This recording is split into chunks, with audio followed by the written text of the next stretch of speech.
My name's is Claire Bennett, and I was 36 years old when my niece called me just after midnight. The call lasted less than a minute, but it changed everything. Aunt Claire? Her voice was tiny, shaky, like she was afraid someone might hear. Emma? I sat up instantly. My 8-year-old niece sniffled.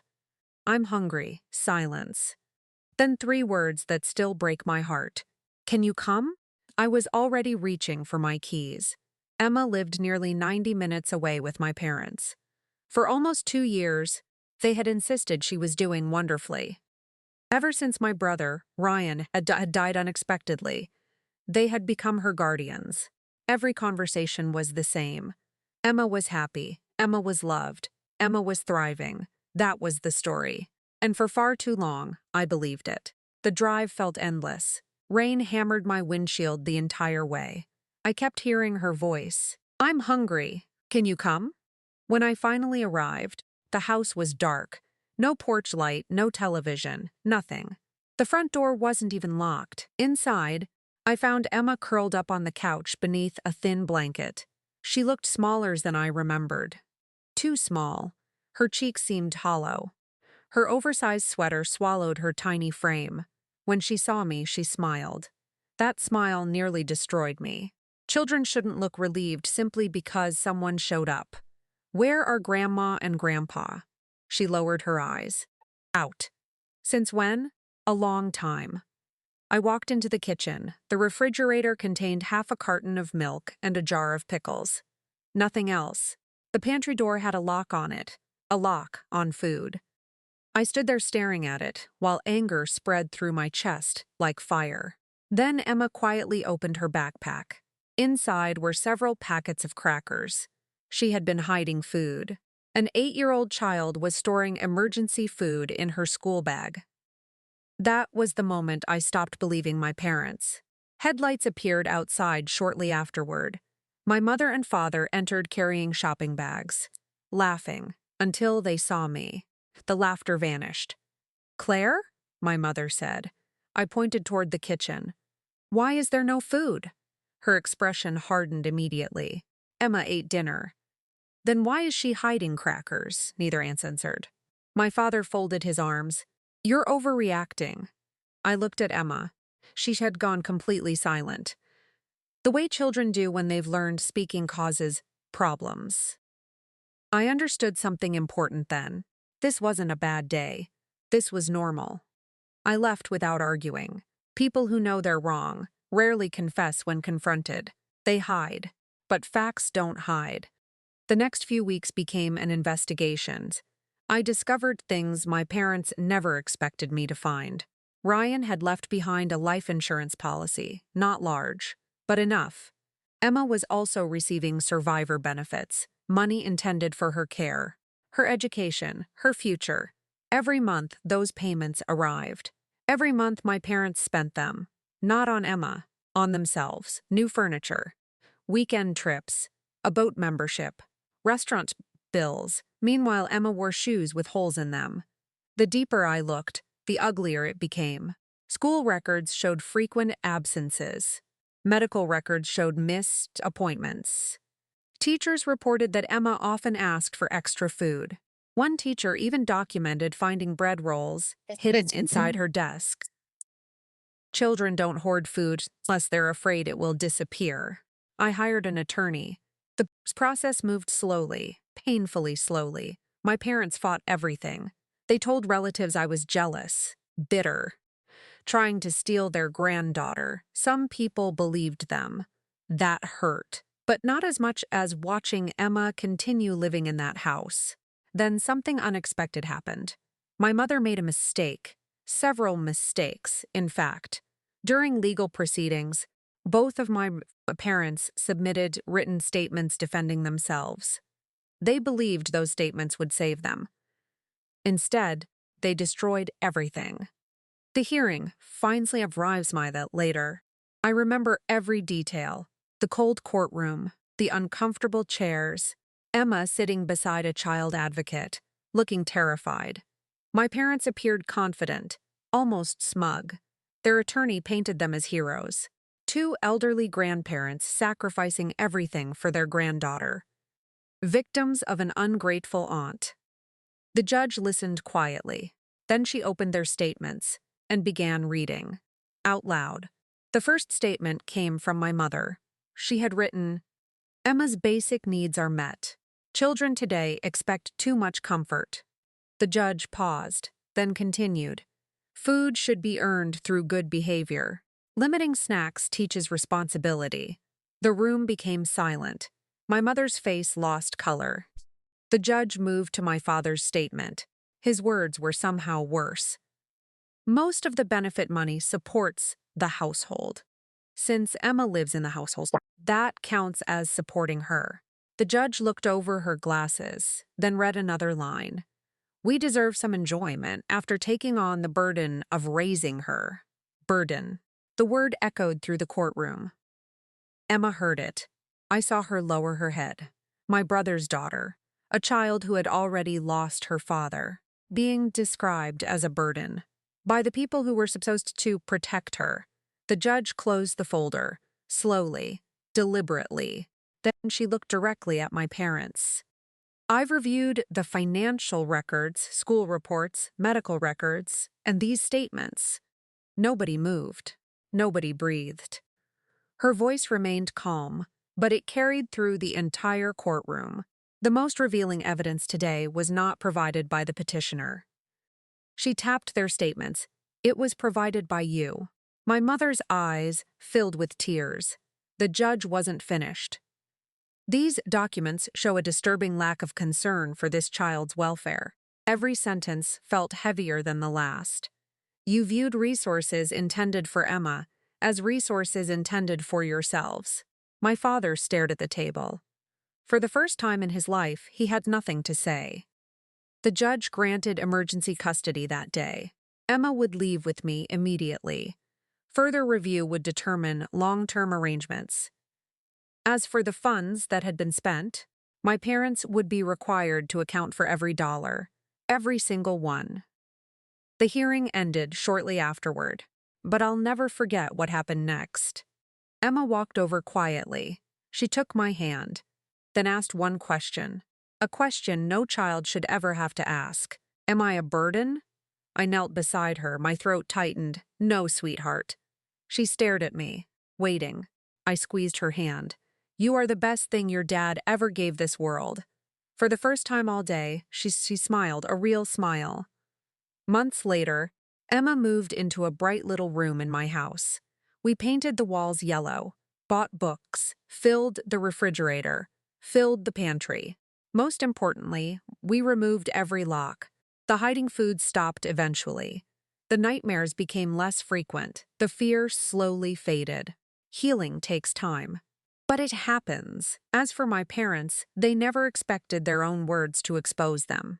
They thought the truth was something they could explain away, something they could control. They were wrong. Because in the end, it wasn't my accusations that changed everything. It wasn't investigation. It wasn't even the financial records. It was a judge reading their own statements aloud and forcing them to hear exactly what they had become.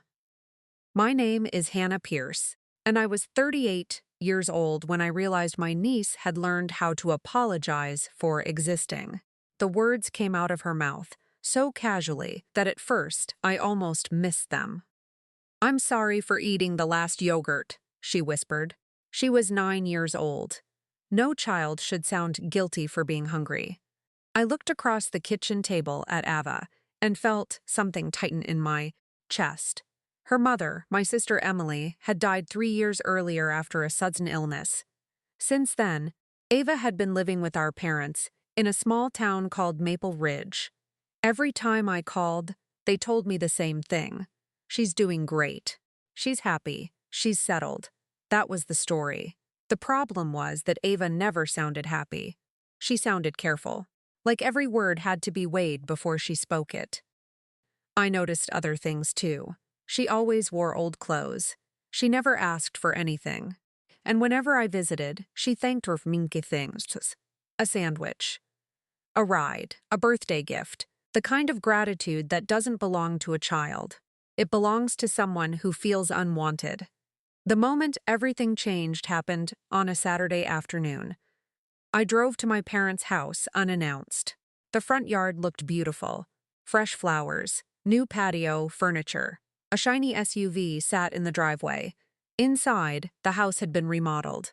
New floors, new appliances. Everything looked expensive. Then I walked upstairs to Ava's room.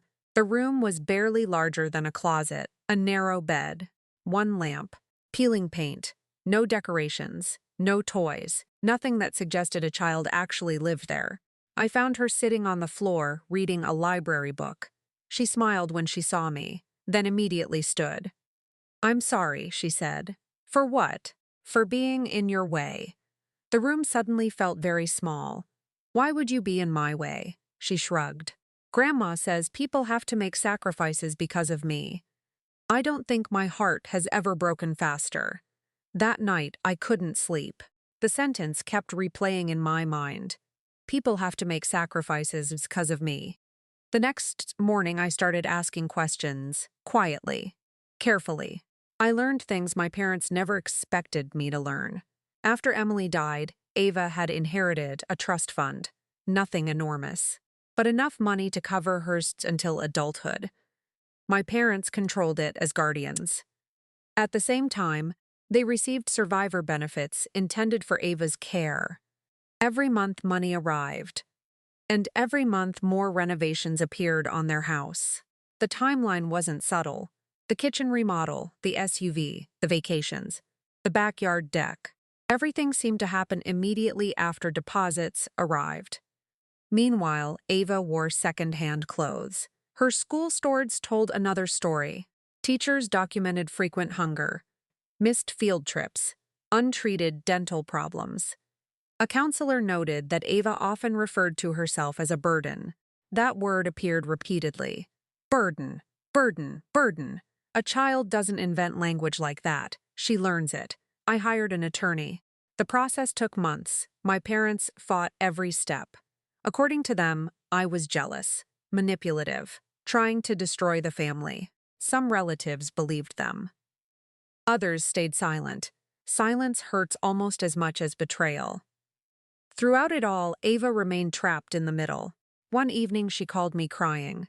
Not loudly, not dramatically, just quiet tears, the kind that come from being tired.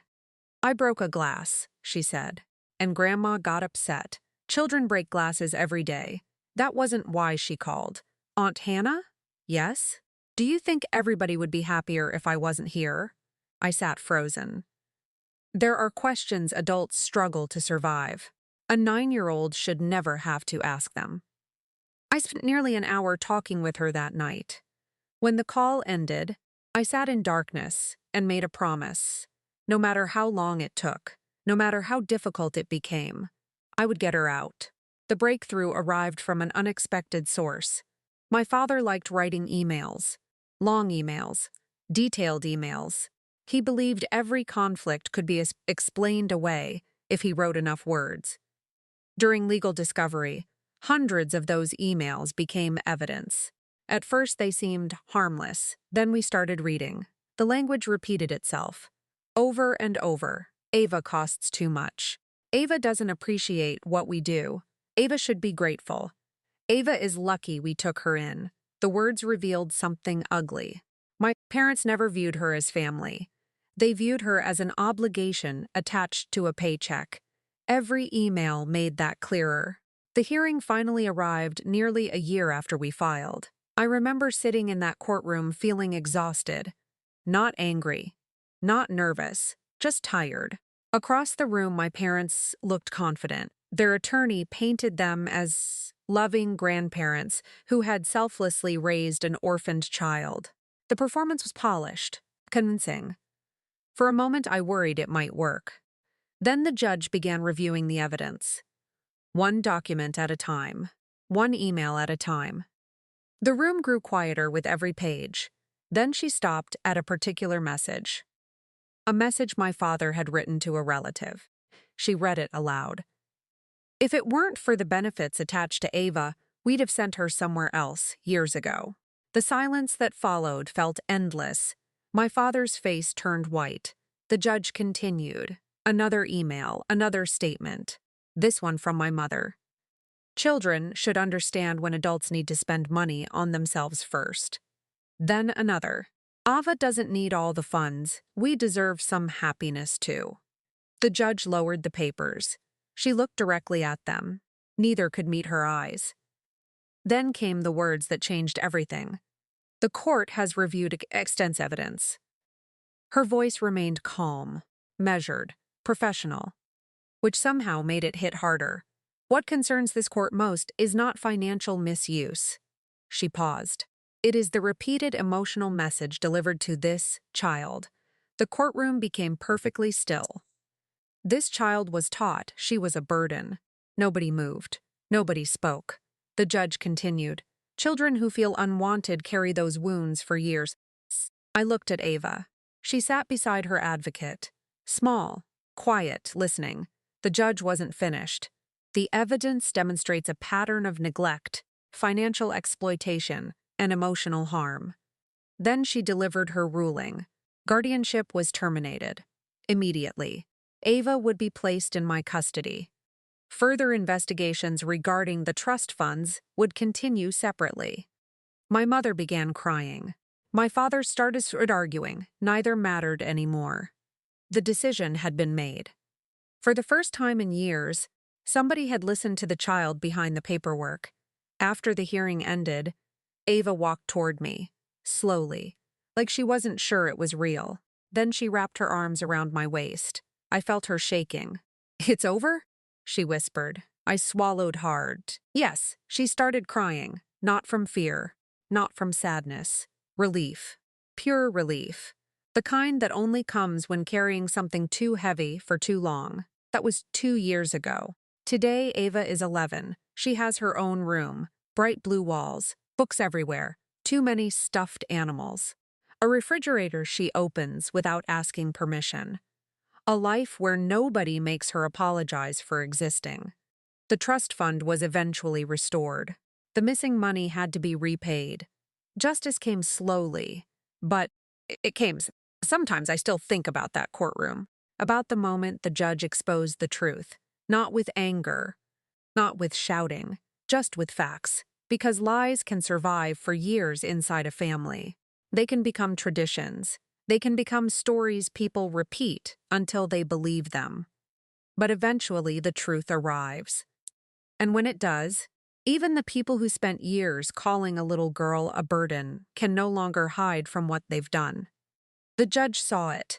The record proved it. And a child who spent years believing she was unwanted finally learned something far more important. She was never the burden. They were. My name is Megan Carter. And I was 35 years old when my parents told me my niece was doing just fine.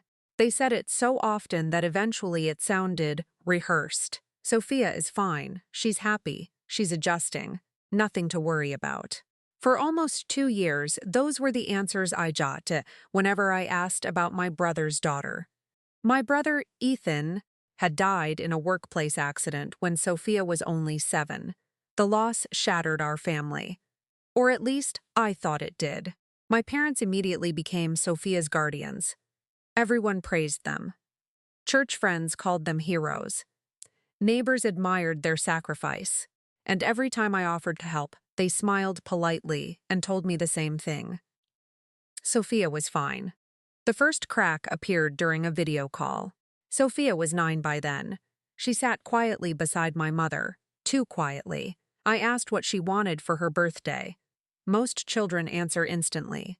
A bike, a toy, a game, something. Sophia looked toward my mother before speaking. Anything is okay. The answer felt wrong.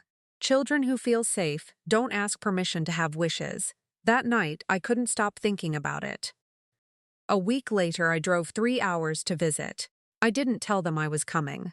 When Sophia opened the door, I barely recognized her. She had grown taller, but thinner. Far thinner. Her smile appeared immediately, then disappeared. Like she remembered she wasn't supposed to be excited. The house itself looked wonderful. Fresh paint. New furniture. A giant television mounted above the fireplace. Everything looked expensive. Everything except Sophia. Her sneakers were worn through at the toes. Her sweater sleeves ended halfway down her arms. The contrast hit me immediately. I spent the afternoon watching, listening, noticing. The little things told the real story. Sophia asked before getting a glass of water. She apologized for dropping a napkin. She thanked my mother repeatedly for letting her have a second helping at dinner. Letting her. Not giving her. Letting her. That wording stayed with me. Later that evening, while my parents were outside, I found Sophia sitting alone in her room.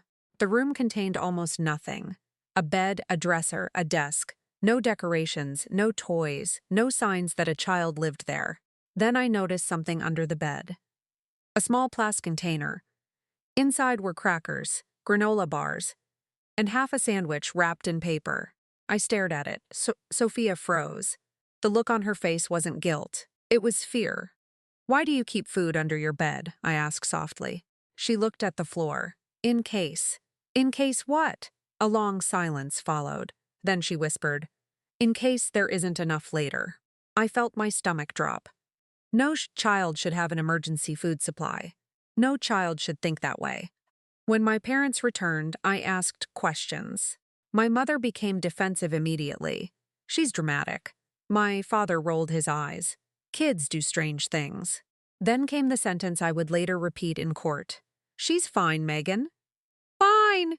The word followed me home, and the more I thought about it, the less I believed it. I started digging, carefully, quietly. What I discovered made me sick. After Ethan died, Sophia became eligible for survivor benefits. There was also money from a settlement related to the accident. Funds specifically intended for Sophia's future. My parents controlled everything. Every dollar. At first, I hoped there was an explanation. There wasn't. The timeline told the story. Money arrived. Renovations followed. Money arrived. Vacations followed. Money arrived. New purchases followed. Meanwhile, Sophia wore old clothes, missed dental appointments, skipped school trips. Teachers documented concerns. One report mentioned Sophia asking classmates if they had leftover lunch. Another described her saving snacks for later. Pattern after pattern. The picture became impossible to ignore. I contacted a family attorney. The process moved slowly, painfully slowly. My parents fought every allegation. According to them, I was jealous, controlling, trying to destroy the family. They repeated the same story to everyone. We sacrificed everything for Sophia. People believed them. Many always do. The truth is quieter than a lie. Months passed. Court dates were scheduled. Documents were collected. Records were reviewed. And throughout all of it, my parents continued repeating one phrase: "Sophia is fine." Then the hearing arrived. The courtroom was packed. Relatives sat behind my parents. Friends from church filled several rows. Everyone expected the same outcome. The loving grandparents would win. The troublesome aunt would lose. At least that was the story they had been telling. My parents looked confident. Their attorney painted a beautiful picture. Two elderly people selflessly raising a child after tragedy. Years of sacrifice. Years of devotion. The judge listened patiently. Then she began reviewing evidence. One document at a time. Schools reports, medical records, financial statements, photographs. The room slowly became quieter. Then she reached the witness statements. Statements submitted by my parents themselves. The judge adjusted her glasses and started reading. My mother's statement came first. "Children today are spoiled. Sophia has everything she truly needs." The judge paused, then continued. "Expenses are unnecessary because children should learn gratitude." The courtroom shifted uneasily. Next came my father's statement. "We used portions of the funds for household improvements because a better home benefits everyone." The judge kept reading, and then she reached the line that changed everything. "If Sophia feels unhappy, it is because she does not appreciate how much of a burden she has been." The word landed like a stone. Burden. The courtroom became silent. Completely silent. I looked toward Sophia. Her eyes were fixed on the floor. She had heard that word before, many times. Suddenly, everything made sense. The apologies. The fear, the hidden food, the lack of self-worth. Children believe what they're told. And for years, someone had been teaching Sophia that she was a burden. The judge closed the file. Then she looked directly at my parents. For a long moment, nobody spoke. Finally, she broke the silence. The evidence before this court paints a very different picture from the one presented today. My mother's confidence vanished. The judge continued. The child was provided shelter. Pause. But emotional well-being requires more than shelter. Another pause. The financial records demonstrate repeated misuse of funds intended for Sophia. Then came the sentence none of us would ever forget. This court is especially troubled by the repeated characterization of a grieving child as a burden. My father looked down. My mother began crying. The judge wasn't moved. The truth was also sitting in front of her, in black and white, signed by their own hands. The ruling came shortly afterward. Guardianship was terminated, effective immediately. Sophia would come home with me. Further financial review would continue separately. The hearing ended. People slowly filed out. The relatives who had supported my parents avoided eye contact. The church friends disappeared quietly. The story they believed had collapsed. All that remained was the truth. Sophia walked toward me, slowly, carefully, as if she still couldn't believe it. Then she stopped. Aunt Megan? Yes? Her voice trembled. Am I really a burden? For a moment I couldn't speak, then I knelt beside her. No, sweetheart. Tears filled her eyes. I smiled. You were never the burden. She threw her arms around me and cried. Not from sadness, not from fear, relief. Pure relief. That was 3 years ago. Today Sophia is thriving, actually thriving. Not the fake version people say when they want to avoid the truth, the real version. She laughs loudly. She asks for seconds. She decorates her room with artwork. She never hides food anymore. Most importantly, she never apologizes for existing. Sometimes I think back to all those years when my parents insisted she was fine. And in a way, I'm grateful they kept repeating it, because eventually those words led us to a courtroom. And in that courtroom, a judge saw what they had really done. Not what they claimed. Not what they pretended. The truth. And for one little girl who spent years believing she was a burden, that truth changed everything. If this story touched your heart, remember to like, subscribe, and share. Sometimes one story can remind us to check on the child everyone assumes is fine. And sometimes that simple act can change a life.